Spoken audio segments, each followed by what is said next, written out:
you said, I'm passionate about the music and music making Jamaica, the live music capital of the world.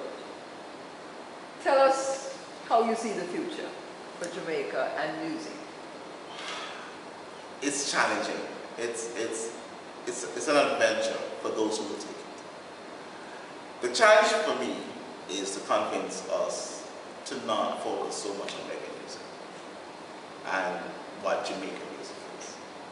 I'm a little excited because I see some people who are catching the vision of using their lives, their hearts, to connect to the world and to bring the world into your space.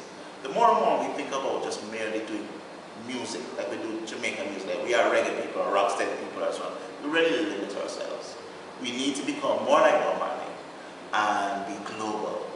And with the use of the internet and the requests I'm getting for training and how people are thinking, I think that in another 30 to 50 years, there will be a totally different landscape in terms of music production.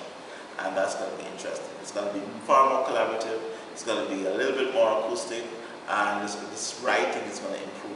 Like, you know, based on like Janai and Protege and Phonics, you know, the next 2 levels of that, when we really start to write, you know, that's going to be pretty exciting.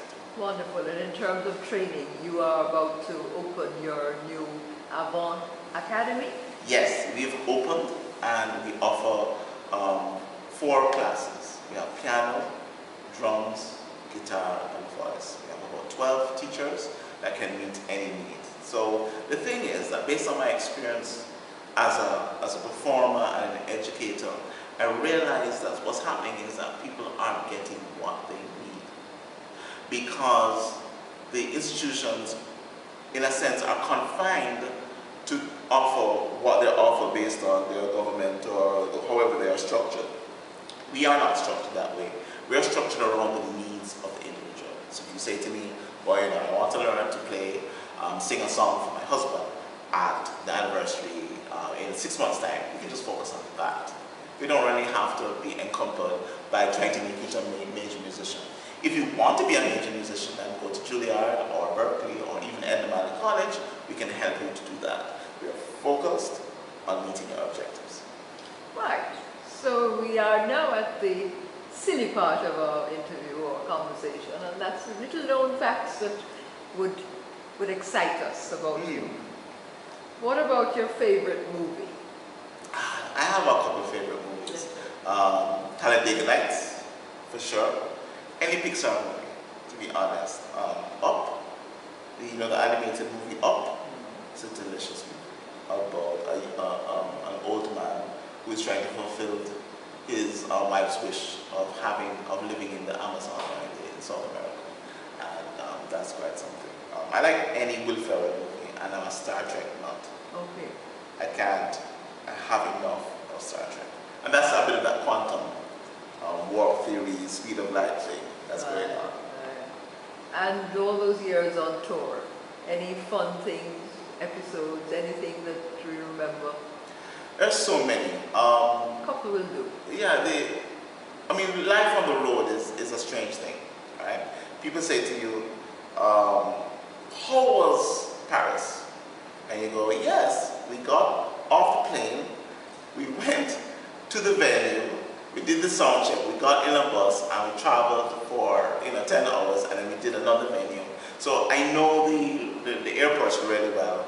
I know the venues very well. I didn't really see the place, so the glamour of touring is something that's strange.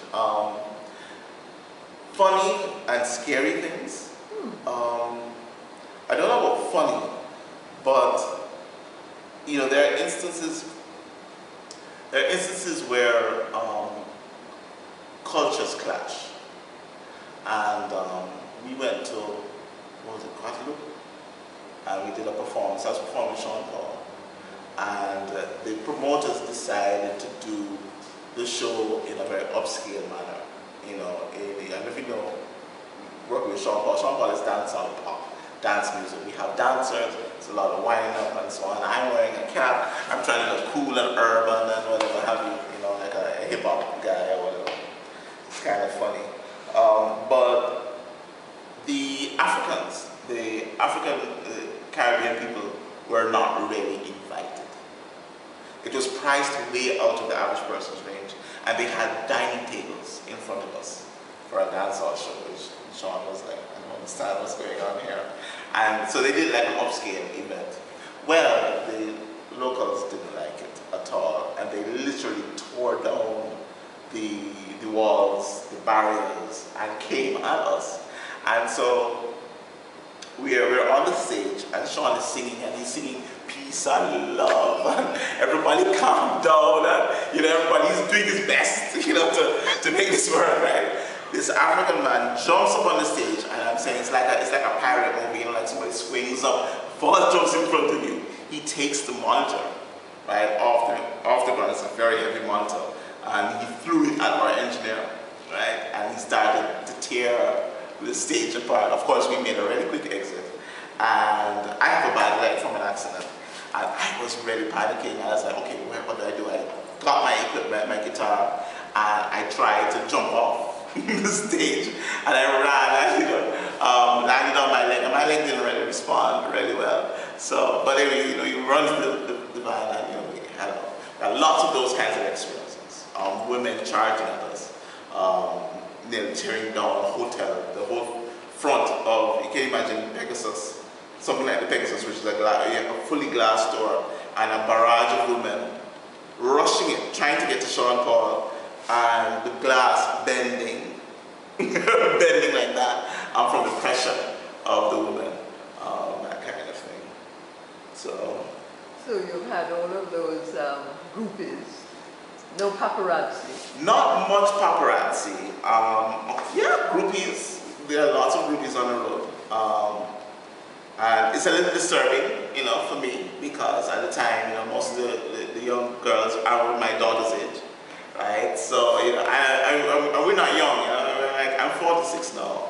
At the time I was touring, I would have been 30 something. And it's rough, to see a 13, 11-year-old who is excited about you, and their hormones are just developing. It's kind of odd. You go to South America, and they all have like plastic surgery, and that's a little odd. Also, Colombia, being escorted by drug people, drug lord companions, and you realize halfway through the tour that, okay, this is completely like money laundering going on here, because the amount of money that's being spent is just ridiculous, and, we all have personal bodyguards to go everywhere and that kind of thing, so that's kind of interesting. Seretse Small, you have clearly had an exciting and interesting life Yes. so far. And I'm sure you have much more to offer Jamaica and the world in the years ahead. Thank you so much for being with us today at the Emrie James Museum, and we look forward to hearing more about your academy and your other pursuits in the years ahead. Thank you. And congratulations on the museum. It's amazing.